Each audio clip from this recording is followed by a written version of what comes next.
Hey guys, Lynn here, welcome to this update video for Assassin's Creed Origin, going over the latest cool news, info updates, and other cool guides and stuff you need to know about the game. If you haven't seen my videos before, we pretty much cover anything useful in one video that we know from the last 24 hours. If you do happen to find it useful, a like is very much appreciated, and hey, let's just jump in and take a look at some of the cool stuff. We have tons to go over. And if you just want to see a specific part, the timestamps are in the description. First up, microtransactions. It's a very controversial subject at the minute, and it seems the biggest money-making method for most game developers these days.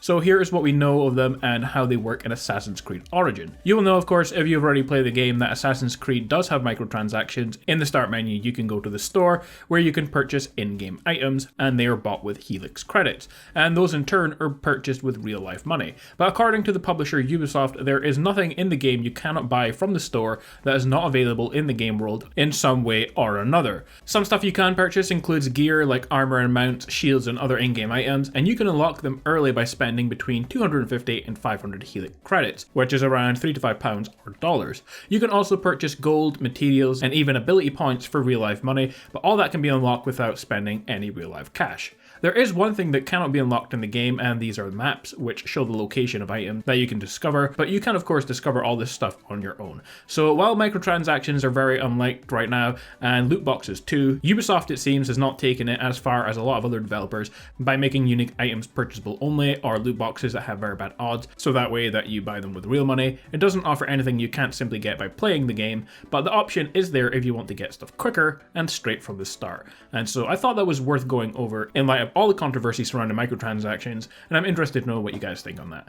Next guys, a little tip here that you may not know: you can actually take out a not so immersive camera view to take amazing pics of the game, a feature every game I think should have. Well, in Assassin's Creed Origins on console, click both sticks at the same time to bring it up.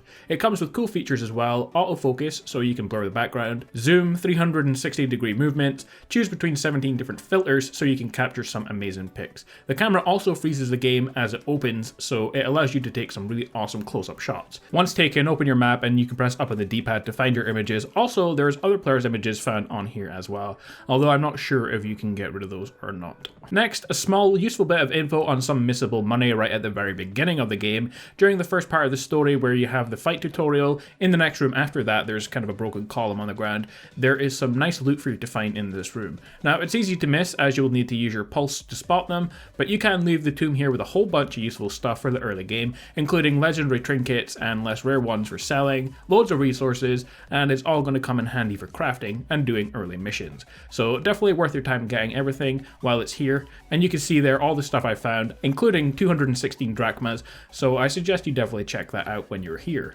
Next up we have another useful tip you might have seen already but didn't know how to do, or you may simply not have known you could do it, but you can alter your character's appearance slightly in game, and that is the ability to toggle on and off your beard. So whether you want to be clean shaven or have a scruffier look, it's really simple to do. Head into your start menu, head to the gear tab, and there you can press two buttons. On Xbox it's RT or right trigger and Y, and you can see there it toggles on and off your beard. For PS4 it will of course be R2 and triangle, and PC, well, I'm not sure the exact buttons, but whatever your heavy attack and loot buttons are, just open your menu and check the controls under the game options to find out. Finally guys, one final thing that you may not already know, and that is that you can improve your gear in game as you play through. So if you have your favorite looking piece, then you don't have to switch to something else that you don't like. You can simply keep improving your favorite items at any blacksmith in any town. It does cost drachmas, thousands if it's legendary, but useful to know, especially if you're like me and you've got the pre-order legendary gear and you don't want to switch it to something more common early on, just to increase its level. You can increase its level at a blacksmith for money.